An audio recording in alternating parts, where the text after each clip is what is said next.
Fala, meus amigos, tudo bom com vocês? Sejam muito bem-vindos para mais um episódio do Podcast Mais Fute, o seu encontro semanal com tudo que há de melhor do futebol paraibano, a experiência paraibana vista da melhor forma. Não é isso, Ramon Araújo? É isso, meu querido. Mais uma semana, segunda-feira de volta. Mais uma vez. Positivo e operante, começando essa semana da melhor forma possível, né? Falando sobre os nossos queridíssimos clubes paraibanos que estão bem.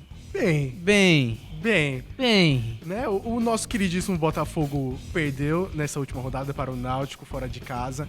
Mas a realidade ainda é muito positiva. Muito boa. A gente vai debater tudo sobre essa partida, né, Ramon? O Belo que vem deixando muitos torcedores alegres, não é?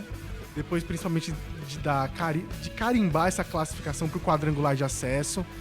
É uma oportunidade muito boa. Acho que o torcedor do Belo nunca viu uma oportunidade tão boa desse acesso, né? Perfeito, até porque a equipe vem correspondendo à expectativa que está sendo colocada ao longo desse ano, né? Quando a gente para pensar direitinho, como a temporada ali no início foi um pouco decepcionante, porque o Belo acabou perdendo o título paraibano dentro de casa, né? A gente vê a situação que, pelo menos, a renovação, né, da crença popular de que o Belo irá subir para a Série B foi reavivada nos corações dos torcedores do Belo. Pelo menos a crença retomou. E eu acredito que não foi essa derrota pro Náutico que tirou isso, né, Léo? Exatamente. E até porque o Belo já vem demonstrando bons resultados e a gente vai debater um pouco mais a fundo isso. E também vamos falar do nosso queridíssimo 13. O 13 que... Eu não vou dizer que eu ia dizer surpreendeu, mas não surpreendeu, não. O 13 venceu o Altos fora de casa, derrubou até o treinador, sabia? Olha aí. O 13 tá demais, tá derrubando não só os adversários, mas até quem trabalha neles. Eu diria que o 13 não tá próximo das quartas, o 13 tá cada vez mais próximo do acesso. Perfeito. Né? Tanto pela imposição de jogo dessa equipe, também pela capacidade de dominar seus adversários. A gente vai entrar mais a fundo nesse tema, né, Ramon? Perfeito, mas não tem, acho que mais adjetivos do que a gente já reforçou nas últimas semanas pro trabalho que o Vaguinho Dias vem fazendo no 13. O 13 tá jogando muita bola. Somos Vaguinho Lovers. Exato. Eu acredito que todo torcedor do 13, inclusive, porque o que eu só vejo de comentários é melhor treinador que passou aqui nos últimos anos. Pois é. É só o que eu escuto falar. O pessoal endeusa já o queridíssimo Vaguinho Dias, que eu acredito também que faz por merecer, né, Léo? Faz por merecer com um belíssimo trabalho. E assim, como você falou, não surpreendeu. Não surpreendeu pelo que a equipe vem demonstrando ao longo de toda a Série D.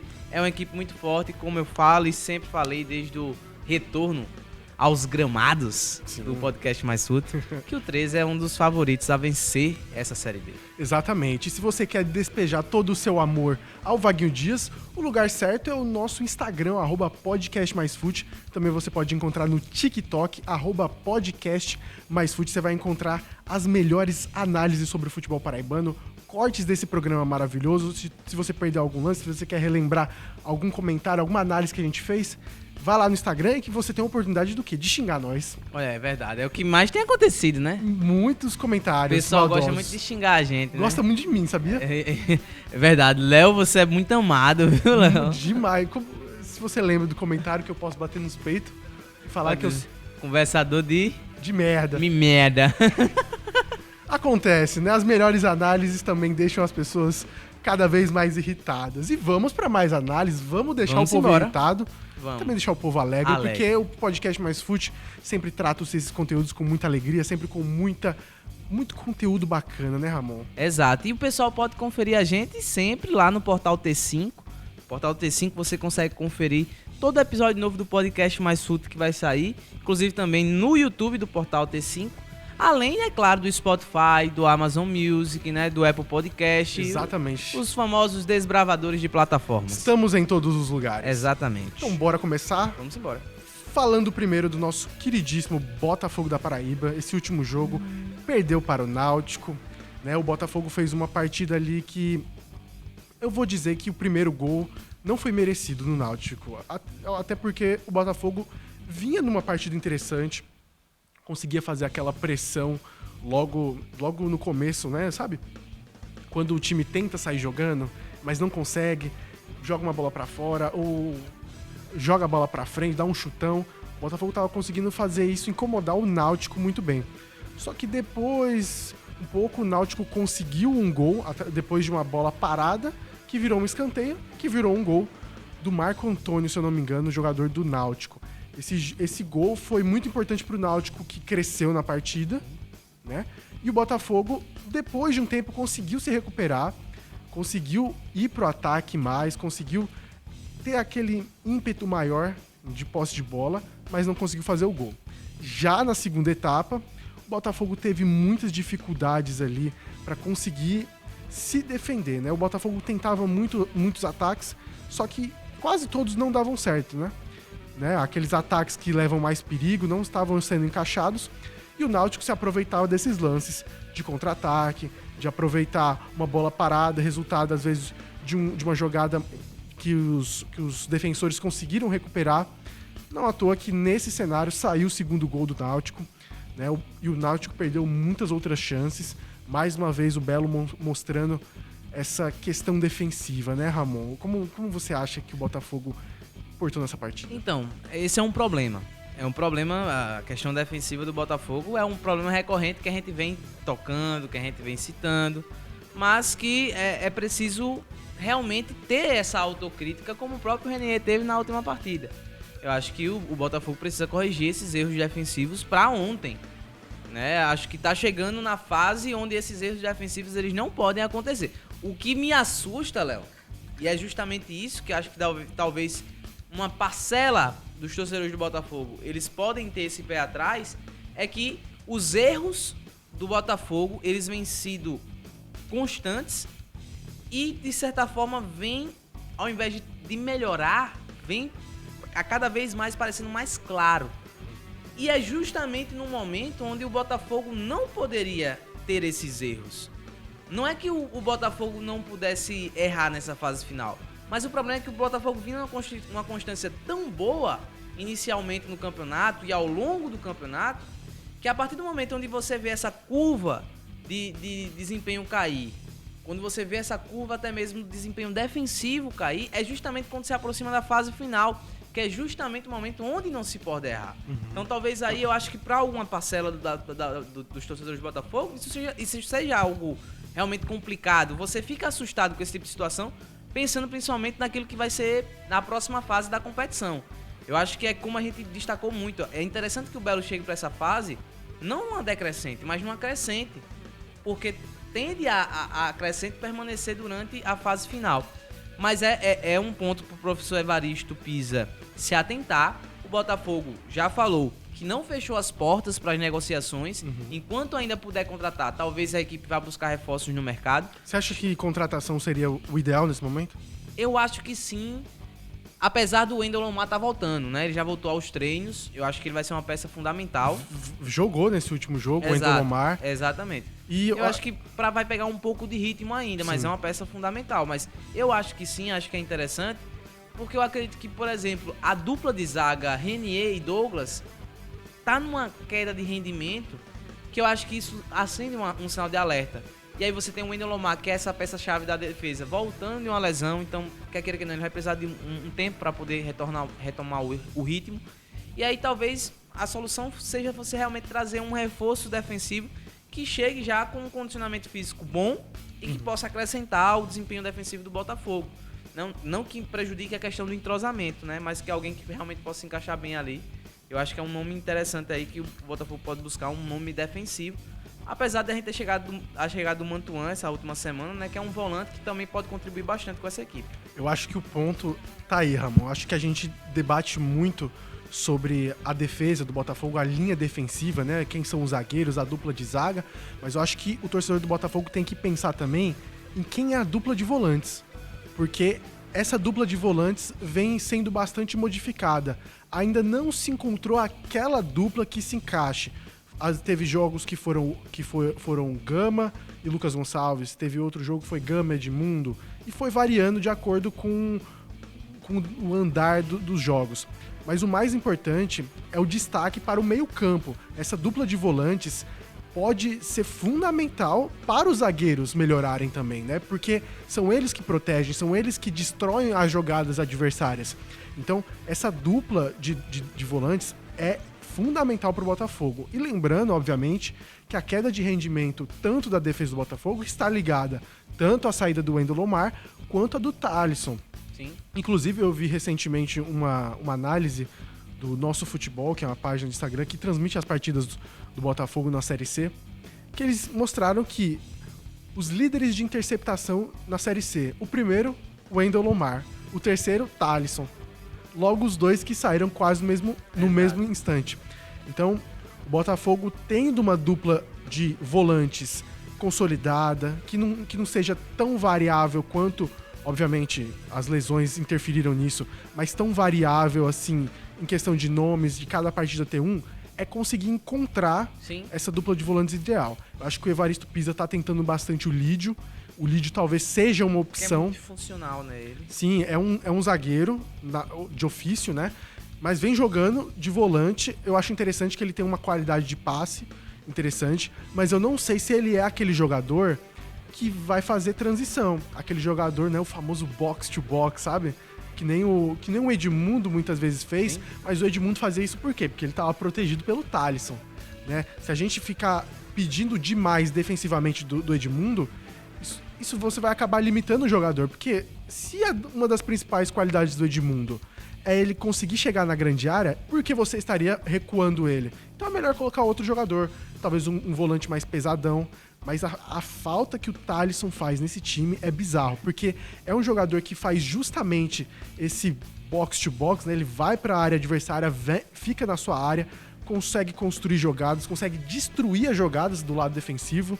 Então, ele é um jogador muito importante para o Botafogo e que, quando ele voltar, ele talvez não vai voltar no mesmo ritmo como ele estava aos últimos jogos, mas ele vai ter um impacto muito profundo. Não, sem sombra de dúvidas, até porque, como a gente já viu, os próprios números estão falando por si mesmo, né? E isso, claramente, tem um efetivo muito grande na parte defensiva do Botafogo. Você ter o Wendel Lomar e o Thalisson entre os top 5, né, jogadores que desarmam na competição, isso mostra o quanto esses jogadores são importantes defensivamente na equipe do Botafogo. Um outro ponto que eu acho importante do Botafogo, principalmente para essa fase final, é também se conscientizar de que essa derrota é apenas a segunda. Não se deixar abater por uma derrota, apesar de ter sido uma derrota um pouco mais doída, porque é para uma equipe de Recife, apesar das torcidas serem amigas, mas a gente sabe que nos últimos anos uma rivalidade tem se criado, né, em jogos entre Náutico e Botafogo. E eu não diria que são partidas difíceis. Eu não diria, Ramon, que a rivalidade não é nem Náutico-Botafogo, ou Botafogo-Sport, Botafogo-Santa. É Paraíba-Pernambuco. Né? Sabe, a briga entre os estados é muito grande. Eu confesso, eu adoro os dois estados. Nunca morei em Pernambuco, mas já fui muitas vezes em Pernambuco. Né? Carnaval, estou sempre batendo por lá. Né? Mas já fui outras vezes para Recife, sempre dando umas voltinhas em Recife. Eu adoro a cidade, eu adoro a metrópole que é Recife também. Assim como eu gosto aqui da Paraíba, que é um lugar extraordinário também, tanto para morar quanto culturalmente. E essa rivalidade, ela é muito boa dentro do campo, né, Ramon? Se a gente partir pra violência também, se as autoridades não coibirem eles, né? Se não derem margem pra isso, talvez o espetáculo fique melhor, né? Se eles limitarem isso, né? Perfeito. Mas você estava comentando anteriormente estava comentando sobre esse ímpeto, né? De chegar na próxima fase mais forte. E justamente sobre isso, o Evaristo Pisa comentou falando um pouquinho justamente sobre essa questão, né, do Botafogo vir melhor nessas próximas rodadas, dele calibrar esse elenco para as próximas partidas, pensando, obviamente, no quadrangular. Vamos ouvir o que o Evaristo Pisa falou? Então, para o Náutico, hoje foi uma decisão para tentar chegar onde a gente se encontra. O Tombense será igual, né? Que a gente se prepare com esses jogos grandes que a gente vai ter, contando com a Ferroviária, para ter um espírito do que a gente vai ter no quadrangular final. Alguns jogadores que eu estou potencializando até para isso, né? Então a gente quis estrear o Elvinho, quis pôr o Henrique Dourado, para eles viverem a competição, para a gente entender, porque os que estão comigo desde o início, eu já sei o que eles podem me dar, né, no quadrangular. Esses jogadores eles têm que estar se adaptados com o grupo, com a camisa, com a competição, para que a gente possa usufruí-los do melhor deles na hora que for definir o nosso acesso. Tá aí o nosso queridíssimo Evaristo Pisa, que revelou pra gente a existência de um jogador chamado Elvinho. Faço ideia de quem seja. Olha, a gente acompanha o Botafogo, a gente vê, mas a gente esqueceu completamente quem que é Elvinho. Deve ser algum apelido de algum... Não é possível, cara. Será que é a encarnação dele? Será? Elvis Presley? Será? Eu não sei, cara. Elvinho? Quem é Elvinho, bicho? Suspicious Minds? Rapaz, eu tô tentando Ele ver. é um meia, né, do Botafogo. Eu acredito que ele seja um meia. Será? Ele entrou ali no meio campo, né? Mas o Elvinho, espero que ajude muito o Botafogo, até porque o Botafogo tem um elenco muito forte e é muito interessante como a preocupação do Evaristo Pisa é em rodar esse elenco, né, Ramon? Então, e vem rodando. Lembrando também que as próximas 2 rodadas é 2 jogos complicados. Sim. É Tombense fora de casa e Ferroviária em casa. Aqui. São jogos, inclusive, aí Ferroviária perfeitos. que é o terceiro colocado. Jogos assim, Léo, que eu acho interessantes pro Botafogo se preparar bem pra próxima fase. Se o jogo do Náutico talvez tenha sido pra ligar um certo alerta de que, beleza, a primeira fase ainda não acabou, usar essas 2 partidas pra poder explorar mais isso. Tombense é uma equipe boa de se enfrentar e a Ferroviária aqui dentro do Almeidão pra fechar com chave de ouro essa primeira fase e com muita confiança pra próxima fase do campeonato.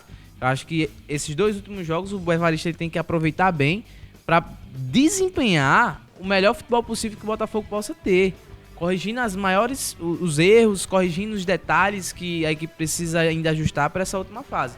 Se eram 3 jogos, esquece agora esse jogo contra o Náutico, vê realmente o que a equipe precisa realmente continuar melhorando, né, e tentar aplicar isso para as próximas partidas, que vai ser muito difícil, todas as 2 vão ser partidas difíceis, né? Mas que são ótimas também se na Copa do Mundo, por exemplo, quando se tem Copa do Mundo, as seleções fazem aqueles amistosos preparatórios.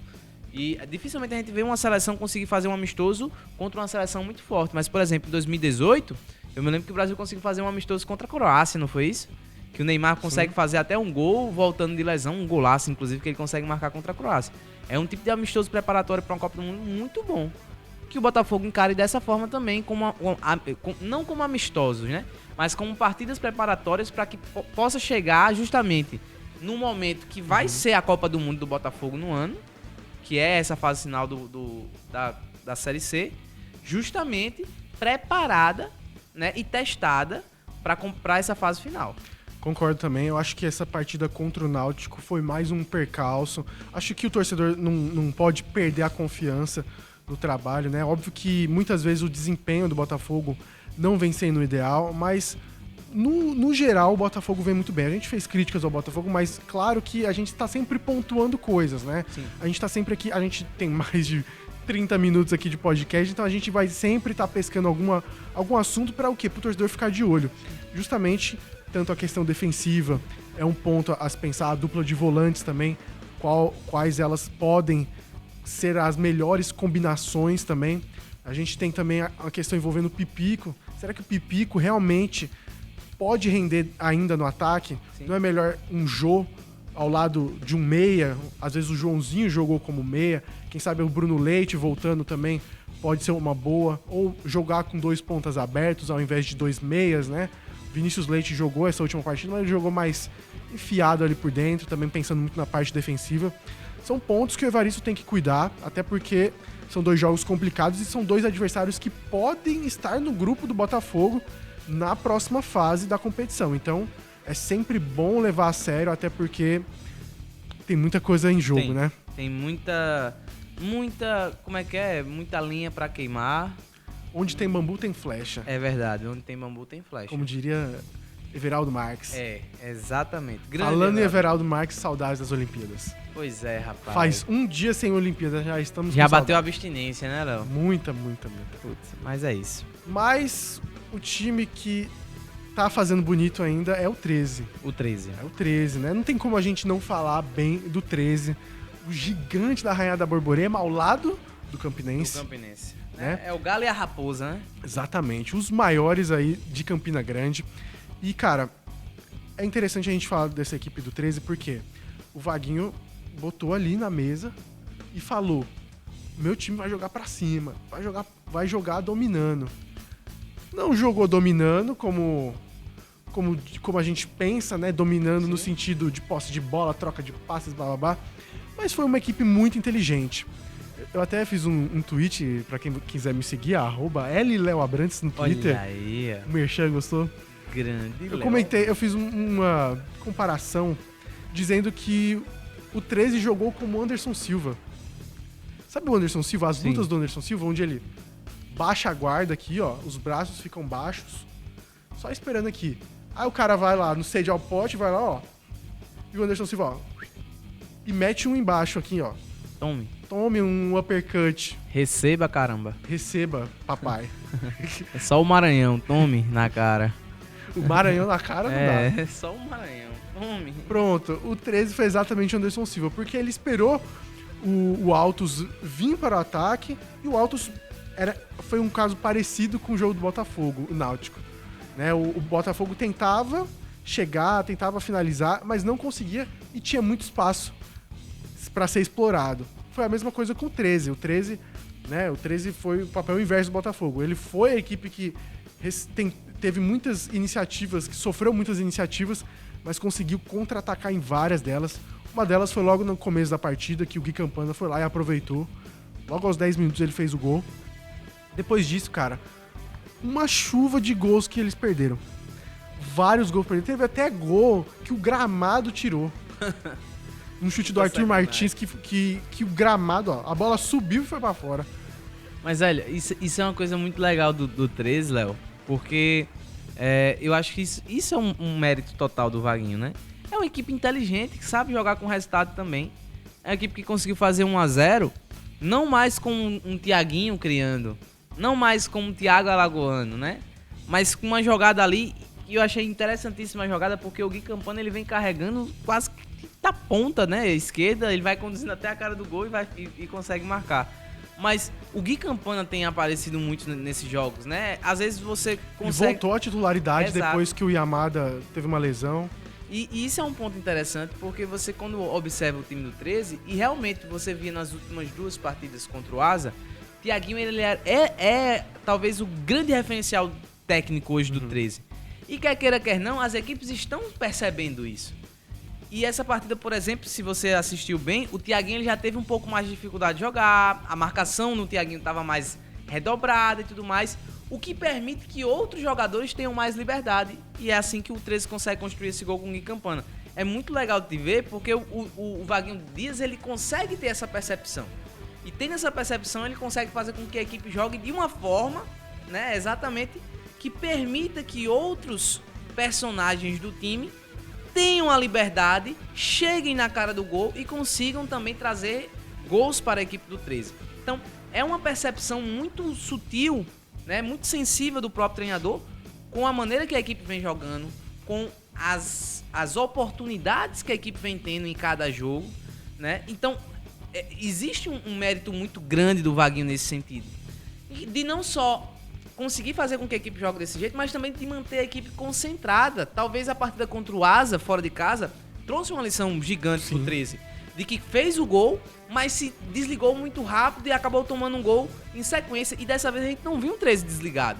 Muito pelo contrário, um 13 muito atento, querendo buscar, por exemplo, um segundo gol para poder matar a partida. Então, em muitos momentos você viu o 13 sabendo jogar com esse resultado e de maneira inteligente. Então, a derrota ela veio contra o Asa, mas que trouxe um ensinamento que foi aplicado nesse jogo contra o Altos, né? E talvez agora o 13 tenha uma classificação até mais tranquila do que já teve contra o Asa, principalmente por conta da percepção que o Vaguinho teve e que os próprios jogadores tiveram da leitura do jogo em si, né? De saber jogar com resultado, de saber jogar com até mesmo com as oportunidades regulamento que apareceram. Debaixo do braço. Regulamento debaixo do braço, podemos dizer assim. Mas um 13 muito inteligente e que só mostra e só reforça ainda o quanto essa equipe está preparada para conseguir o acesso à Série C. A equipe está preparada e com isso muito claro, com esse objetivo muito claro, que está indo em busca dessa classificação para a próxima fase e posteriormente para a Série C, é muito claro e evidente. É interessante a gente analisar esse 13, né, Ramon? Porque eu Leonardo, eu confio bastante no acesso do 13, tá? Também. Eu confio bastante e não é nem questão de torcida, é questão de análise mesmo, né? Eu também tô torcendo, assim como eu tô torcendo pro Botafogo. Mas é em questão de análise. Além de ser uma das melhores equipes da competição inteira, né? O 13 ali, ele tá... Agora, no momento, ele tá na 4ª colocação geral. Ele tá atrás do Manauara, que perdeu. Olha aí. Manauara que perdeu. Mas assim, eu tô muito confiante nesse acesso do 13, por quê? Porque é uma equipe muito, como você falou, inteligente. E ela vem me mostrando também uma preocupação que eu tinha, que eu já pontuei aqui no podcast Mais Fute, que eu já comentei com você também, que é referente a um pouco dessa dinâmica que o Vaguinho traz, né? Que é basicamente repetir a escalação em muitas das partidas, né? A gente consegue lembrar de cabeça quase a escalação do 13, né? Pelo menos nos últimos 5 jogos a gente sabe que o ataque é o Wallace Pernambucano, Thiago Alagoano e Thiaguinho. E ninguém toca nisso, né? A Gui Campana recentemente, aí tem o Copete, tem o Marquinhos, enfim. A linha defensiva também é muito, muito clara, com o Van, com o Leonor, Igor Rayan, que fez uma grande partida e salvou também, né? A equipe do 13. Só que essa equipe vem me mostrando também o quanto ela tem recurso vindo do banco. Apesar de ser um elenco que não é tão grande e tão complexo, é um elenco que, se sai uma peça, tem uma outra que consegue manter o nível. Isso eu tô falando não só do Gui Campana, que substituiu o Yamada nesses últimos jogos e vem suprindo muito bem esse lugar, mas eu também tô falando de caras como o Arthur Martins, caras como o Juninho na volância, que são jogadores que entram uma vez ou outra e conseguem dar conta, assim como aconteceu com o Wanderson, que também entra frequentemente nas partidas e sempre tem algum tipo de impacto no jogo e impacto positivo. Então, eu acho que o 13 vem diminuindo também esse tom de crítica, que fica até mesmo soando repetitivo, né, Ramon? Do jeito que a gente fala aqui do 13, porque realmente é o que a gente consegue enxergar dessa equipe, é o que essa equipe mostra pra gente, né? Tudo pode acontecer, né, torcedor? Então, calma. Você ainda pode se iludir um pouquinho, você ainda pode sofrer um pouquinho, porque competição mata-mata é assim mesmo. O 13 também pode enfrentar um adversário muito complicado na próxima etapa, né? Que aí, e cara, é aquele tipo de adversário que você não tá enfrentando só um adversário complicado, você tá enfrentando um sistema, que é o famoso sistema que o Souza caiu, que foi o eixo. Exato. O famoso eixo, que é um cenário perigoso, que aconteceu com o Souza. O Souza vinha muito bem também. Ano passado a gente enchia o Souza de críticas. Enfrentou o quê? Uma Ferroviária que vinha o quê? Numa crescente. Numa crescente. Uma equipe que tinha sido rebaixada do Campeonato Paulista, que tinha acabado de trocar de treinador, que embalou não sei quantos jogos sem perder e conseguiu o acesso. Exatamente. Essa é a máquina que o 13 pode enfrentar na próxima etapa, né? A gente, obviamente, tem o jogo da volta, vamos esperar para ver o resultado, né? Pé no chão. Inclusive, é algo que o próprio Vaguinho pontuou, né? Vamos ouvir o Vaguinho Dias, ele fala justamente sobre essa questão do 13. Vamos ouvir. Fala, professor.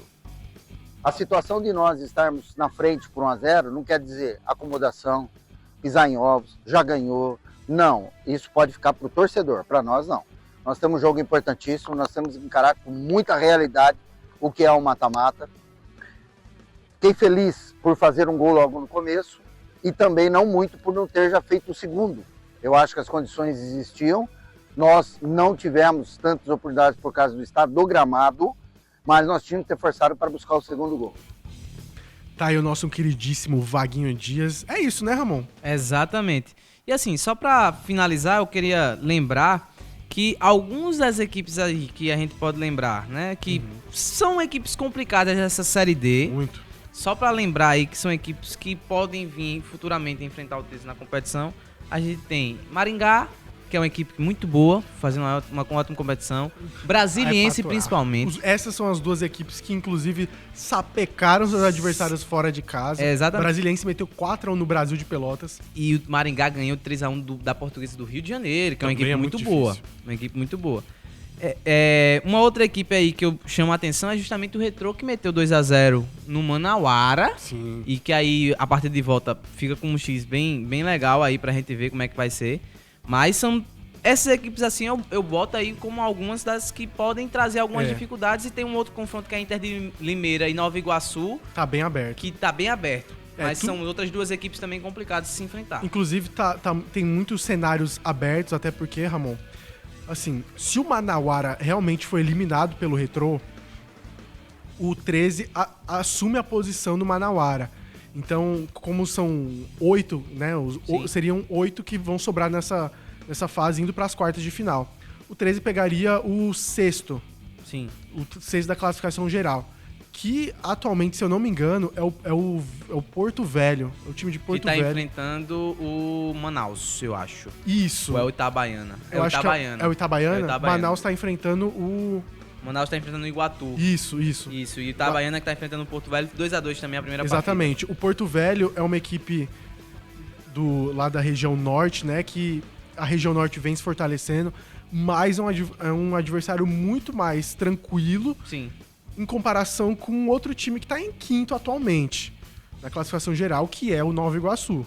Que é uma equipe mais forte. Que é uma equipe do eixo, é uma equipe mais forte, né? Então a gente Estamos vendo aí, né? O próprio Nova Iguaçu fez final do Campeonato Carioca esse ano, né? Exatamente. O elenco mudou muito, mas...